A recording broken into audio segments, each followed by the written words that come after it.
Ada bau asap. Pernah dengar phantosmia ke? Okey, tengok video ni sampai habis. Assalamualaikum warahmatullahi. Apa khabar semua? Ada satu soalan. Macam mana pula kalau sebaliknya doktor? Tak ada siapa merokok, tak ada asap, tak ada siapa-siapa nearby, tapi tiba-tiba saya bau macam asap, bau terbakar macam tu.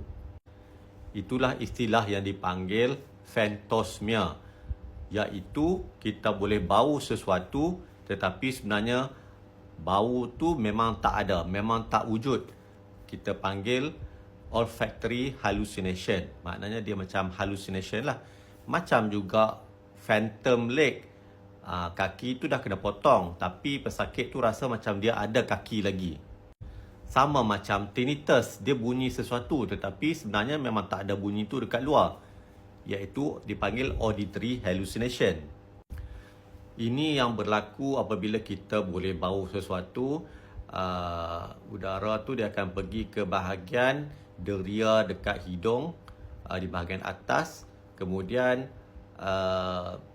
berlaku macam chemical reaction, ada cecair kat kawasan tu dan akan dipindahkan kepada electrical impulse dan akan pergi ke saraf bau, saraf nombor 1, iaitu olfactory nerve, dan dia akan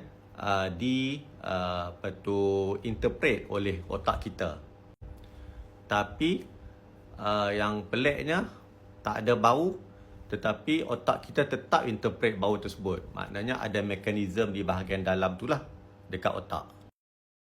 Phantosmia ni dikatakan biasanya akan bau macam suatu benda yang tak menyenangkan lah, macam bau asap, asap rokok macam tu.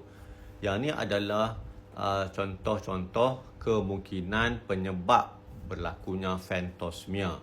Selalunya kebanyakannya tak tahulah, tapi yang possibilities ialah traumatic brain injury, mungkin macam accident, terhentak kepala, so jadi dia punya otak dia jadi problem.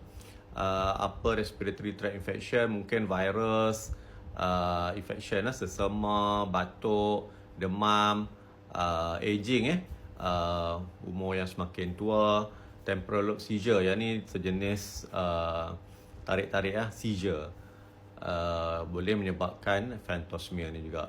Kemungkinan lain ialah resdung, ketumbuhan otak dan setengah-setengah ubat-ubatan. Hormon pun boleh jadi, iaitu hypothyroid dan masalah seperti yang problem di otak seperti Parkinson, migraine, masalah psikiatri, skizofrenia. Yang tu adalah contoh-contoh yang mana pesakit boleh dapat phantosmia. Okey, semoga bermanfaat.